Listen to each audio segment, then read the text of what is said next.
Hi, it's time for another verb of the day. Today's verb is collapse.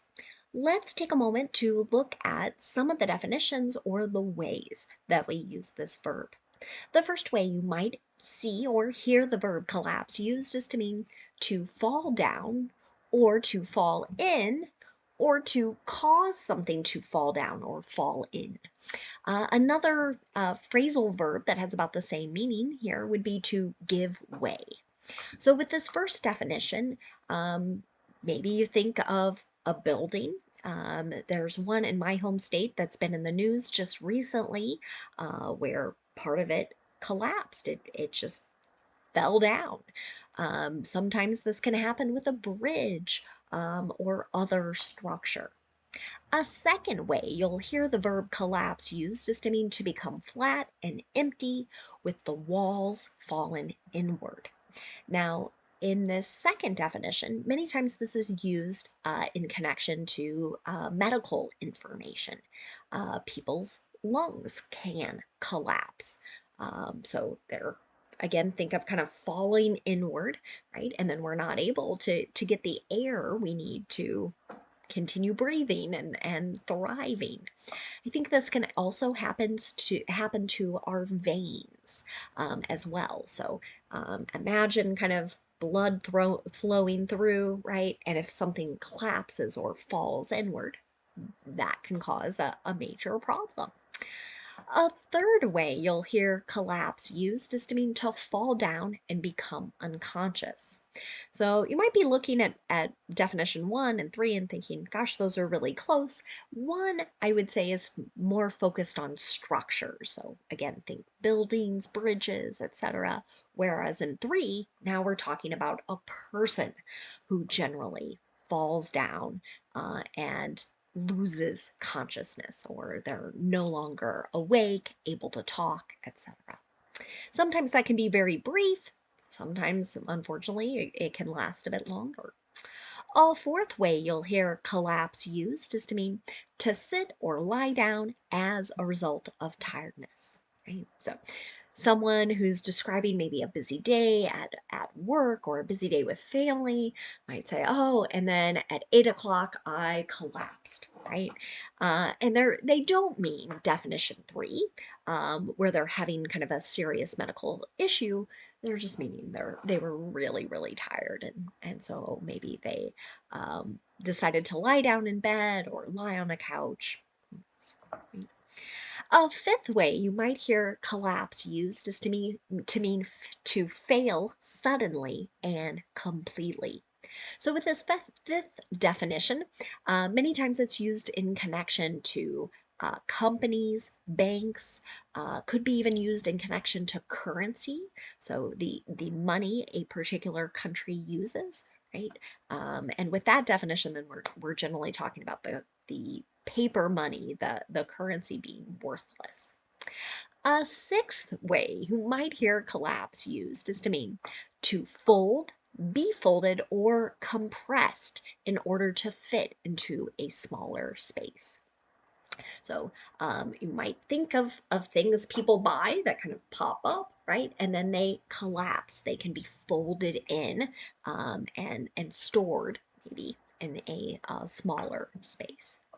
You should know that collapse is a regular verb.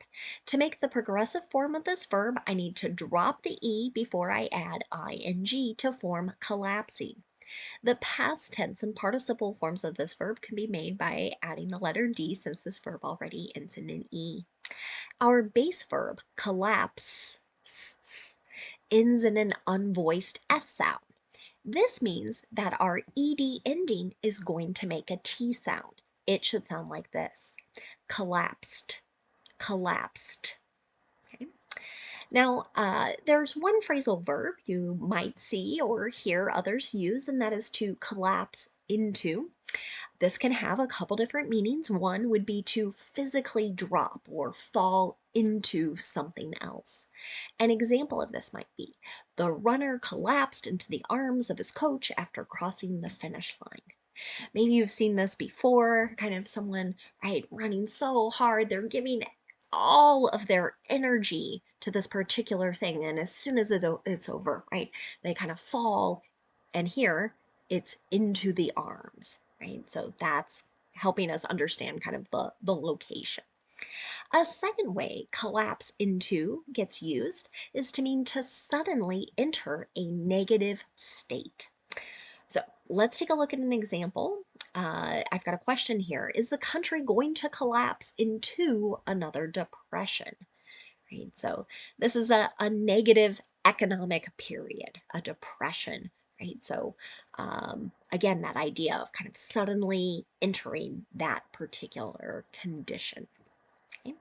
Now, today we're going to practice making some more information or WH questions. In order to do that, or before I should say, before we do that with our verb of the day, I want to quickly review how we do that in the simple past tense. That's what we're going to focus on today. So when I go to make a more information question in the past tense, what I'm going to do is kind of follow this general pattern. So I might start with a question word, a WH word, when, where, why, what, as examples, okay? Because it's past tense, then I use did, then I have my subject, and then the base verb. So I want everyone to notice and pay attention here. In most of my WH questions or my more information questions, I am not using the ed form of the verb. I will talk about that in just a few minutes here. So I've got a chart here that we could kind of use to make some different questions. You might look at this and see, when did you wear those shoes, right? I'm kind of following this pattern. Let's see if I can use my cursor here to sort of highlight that, right? And I'm going to follow that same pattern. When did she cook?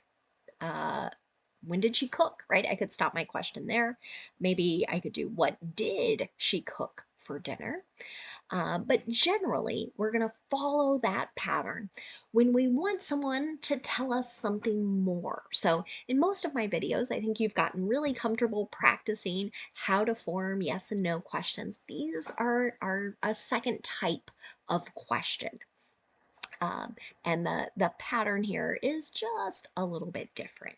Okay, so now that we feel good about our structure, let's look at some WH questions with our verb of the day. So you're going to see me review types of questions along with the structure. So one common question you'll hear that's a more information question is about the location, the place where something happened. We use the question word where for that, W-H-E-R-E. So an example of this, where did it collapse, right? Maybe we're asking about the specific place where something started to fall in. Another question word that's very common is to hear when, W-H-E-N. Right? This is a question about time. This could be time on a clock or time as in a date. An example of this, when did the building collapse? Okay. Another type of question we see is a question about the manner in which an action occurred. We use the question word how with that. How did the company collapse so quickly? Right? So remember, that's that fail. How did it fail? And maybe it's no longer in operation and it just happened kind of out of the blue or suddenly, like we talked about earlier. A fourth type of more information question is one that uses why. We use why to understand the reason a particular action occurred. An example of this, why did her lung collapse? Right? So we kind of want to know what caused that. Maybe there was some type of accident or injury. Last type of question in this first section here is what we call a determiner. What, right? What did he collapse into, right? So here we might be asking kind of like, what did he fall into? Okay. And I will note that some teachers that are very strict grammarians, they might not like that I've ended with a sentence with the preposition into, and that's okay. I think there can be a time and place where we try and be very proper, but when you're speaking with most people in the United States, you're going to hear prepositions at the end of questions. So I do like to talk about that with my students so that they're prepared. And I also don't want my students to try and correct everybody's grammar. So if you notice with those first 5 questions, they're all following that pattern. We see a question word, we see did, we see a subject, and then a base verb. So no ed in those first 5. But I want to talk about 2 more types of questions. And these are, again, still more information questions. There's a second way to ask a determiner type question, and that's with the question word which, W-H-I-C-H. Now, what comes after which is always going to be a noun because we are essentially giving people choices or options, right? Or we're asking them to specify out of many, right? So, my example sentence here, which bridge collapsed, right? So I'm asking someone maybe to tell me more specifically, right?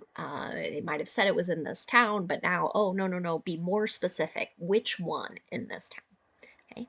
Now notice when I use which, I do use the ed form of my verb. So that pattern is a little bit different here.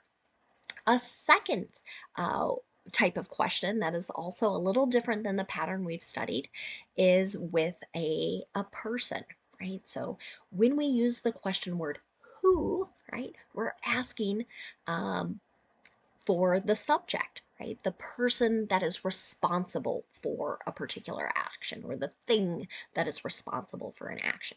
So the question word who here really has kind of 2 functions. It's our question word and it's also the subject. So what you're going to notice here is I can say who collapsed during the ceremony. So again, I'm using the ed form here with my person when I'm asking who was responsible for that action of collapsing. Now, let's spend a moment looking at some words that are related to our verb collapse. And the first word we're going to look at is just the noun form of this word. So it has the exact same spelling and the exact same pronunciation. When we use the noun collapse, we might be referring to the instance of some type of structure falling down or falling in. An example of this. The apartment building collapse was covered by national and international journalists. Okay? So we're referring to the instance of this particular apartment building falling down, falling in.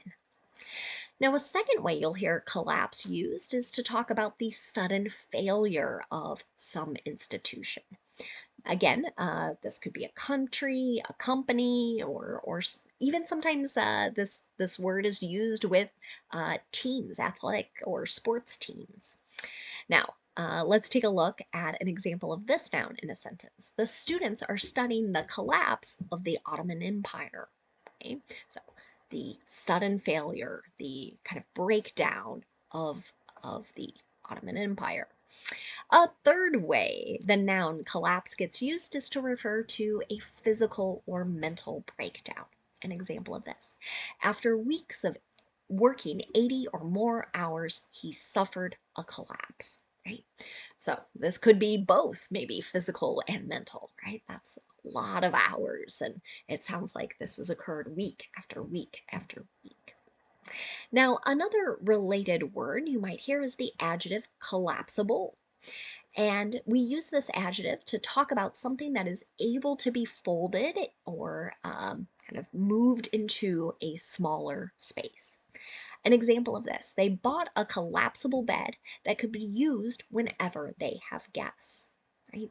So they don't have something that has to sit out and take up space all the time, but they have something that can be folded and stored in a smaller place and then taken out and opened up when they do have guests.